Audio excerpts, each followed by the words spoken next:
ঘাটে বনে জঙ্গলে ঘুরে বেড়ানো, অসভ্যের মতো অন্যের খাবার ছিনিয়ে খাওয়া, এই বানর প্রজাতি আমাদের পূর্বপুরুষ কিভাবে হতে পারে? আর যদি সত্যি এই বানর বা শিম্পাঞ্জি থেকে মানুষের সৃষ্টি হয়, তাহলে আজও কেন পৃথিবীতে বানর এবং শিম্পাঞ্জি আছে? আজকের বানর এবং শিম্পাঞ্জি কেন মানুষ হচ্ছে না? বন্ধুরা, এই প্রশ্নটা খানিকটা এইরকমই। যদি পৃথিবীতে টিকটিকি থেকে সাপের উৎপত্তি হয় বা নেকড়ে থেকে কুকুরের সৃষ্টি হয়, তাহলে আজও কেন পৃথিবীতে টিকটিকি বা নেকড়ে আছে?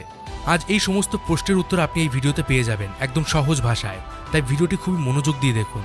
মানবজাতি পৃথিবীর শ্রেষ্ঠ জাতি, এই ধারণাটা আমাদের কাছে খুবই গর্বের, কারণ আমরা মনে করি আমরা পৃথিবীর সবথেকে বুদ্ধিমান প্রাণী।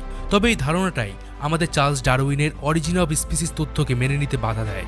বেশিরভাগ মানুষ এটাই মনে করেন যে বানর থেকে মানুষের সৃষ্টি হয়েছিল। এই কথাটি সর্বপ্রথম চার্লস ডারউইন বলেছিলেন। হ্যাঁ, এটা ঠিক যে তিনি পৃথিবীতে বিভিন্ন প্রাণীর বিবর্তন নিয়ে বলেছিলেন, কিন্তু তিনি কখনো এটা বলেননি যে আজকের মানুষ সরাসরি বাদরের থেকে সৃষ্টি হয়েছে।